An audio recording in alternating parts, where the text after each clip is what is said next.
ఒక్కసారి ఊహించండి, కేవలం 2.5 సంవత్సరాల చిన్నారి ఆడుకుంటూ ఆడుకుంటూ అడవిలోకి వెళ్ళిపోయింది.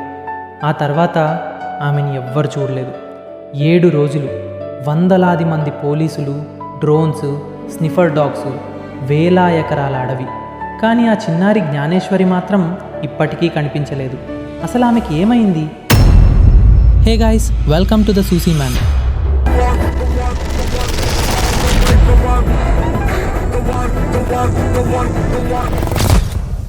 ఈరోజు ఆంధ్రప్రదేశ్ మొత్తాన్ని షేక్ చేస్తున్న జ్ఞానేశ్వరి మిస్టరీ కేసు గురించి మొదటి రోజు నుంచి ఇప్పటి వరకు జరిగిన ప్రతి విషయాన్ని క్లియర్గా తెలుసుకుందాం. కాకినాడ డిస్ట్రిక్ట్ తుని నియోజకవర్గంలో ఉన్న సిహెచ్ ఆగ్రహారాం అనే చిన్న గ్రామం. అక్కడే గణేష్, భవానీ అనే దంపతులు నివసిస్తున్నారు. ఇద్దరు వ్యవసాయ కూలీలు. ఎవరితోనో శత్రుత్వాలు లేవు, ఎలాంటి వివాదాలు లేవు. వారి జీవితం చాలా సాధారణం.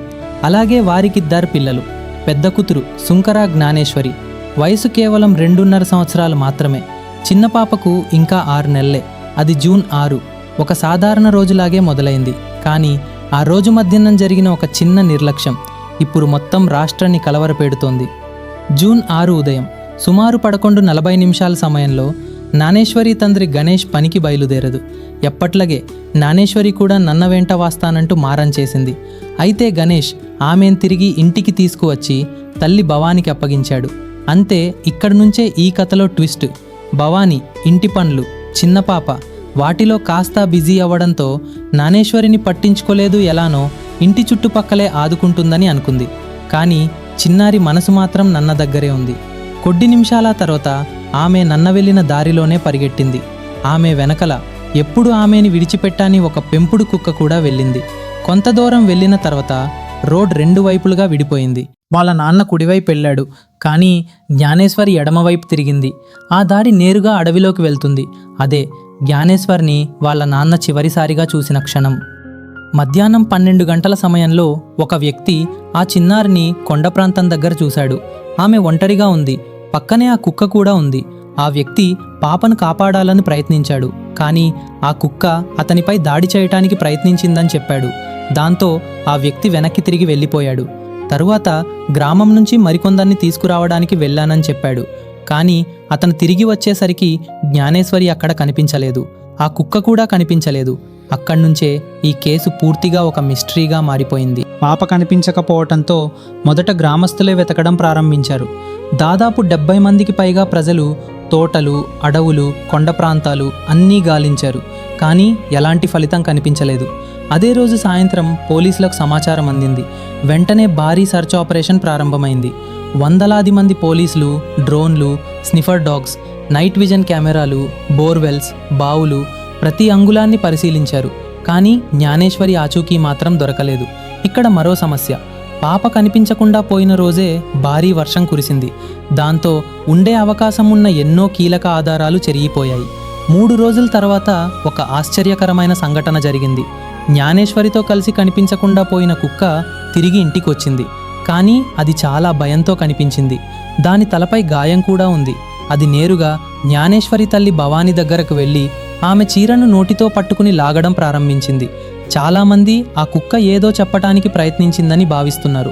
బహుశా జ్ఞానేశ్వరి ఉన్న ప్రదేశాన్ని చూపించాలని ప్రయత్నించి ఉండవచ్చు. పోలీసులు కూడా దీనిని సీరియస్గా తీసుకున్నారు. కుక్కకు GPS ట్రాకర్ అమర్చారు. దాని కదలికలను, ప్రవర్తనను నిశితంగా పరిశీలిస్తున్నారు. ఎందుకంటే ప్రస్తుతం ఈ కేసులో ఉన్న అత్యంత ముఖ్యమైన క్లూ ఆ కుక్కే. కానీ జూన్ 13న ఈ కేసులో మరో ఊహించని పరిణామం చోటు చేసుకుంది. జ్ఞానేశ్వరితో చివరిసారిగా కనిపించిన ఆ కుక్క అకస్మాత్తుగా మృతి చెందింది. అయితే దాని మరణానికి గల కారణాలు ఇప్పటి వరకు తెలియరాలేదు. దాంతో పోలీసులు కుక్క మృతదేహాన్ని పోస్టుమార్టం కోసం పంపించారు. ఆ నివేదికలో ఏవైనా కీలక వివరాలు బయటపడతాయేమో అని అధికారులు ఎదురు చూస్తున్నారు. అయితే జ్ఞానేశ్వరికి అసలు ఏమై ఉండొచ్చు? పోలీసులు 3 అవకాశాలను పరిశీలిస్తున్నారు. మొదటిది అడవిలో దారి తప్పిపోయి ఉండటం. రెండవది అడవి జంతువుల దాడి. మూడవది ఎవరైనా తీసుకెళ్లి ఉండటం. అయితే ఇప్పటి వరకు లభించిన CCTV ఫుటేజ్లో ఎలాంటి అనుమానాస్పద వ్యక్తి కనిపించలేదు. అందుకే కిడ్నాప్ కోణాన్ని పోలీసులు బలంగా నమ్మడం లేదు. కానీ చివరిసారిగా పాపను చూసిన వ్యక్తి ఈ కేసులో కీలక సాక్షిగా మారాడు. అతను చెప్పిన కథ నిజమేనా, లేదా అతనికి ఇంకా ఏదైనా సమాచారం తెలుసా అనేది ఇప్పటికీ ప్రశ్నగానే మిగిలిపోయింది. ఇప్పుడు ఈ కేసులో ఒక కొత్త సమాచారం సోషల్ మీడియాలో వైరల్ అవుతోంది. ఒక మహిళ తన ఇన్స్టాగ్రామ్ అకౌంట్లో ఒక వీడియో పోస్ట్ చేసింది. ఆ వీడియో కింద మరో మహిళ కామెంట్ చేస్తూ జ్ఞానేశ్వరి లాంటి చిన్నారిని రాజమండ్రి బస్టాండ్ దగ్గర చూసినట్టు తెలిపింది. ఆ చిన్నారి ఒక వృద్ధ మహిళ మరియు ఒక వృద్ధ పురుషుడితో కలిసి ఉన్నట్లు ఆమె పేర్కొంది.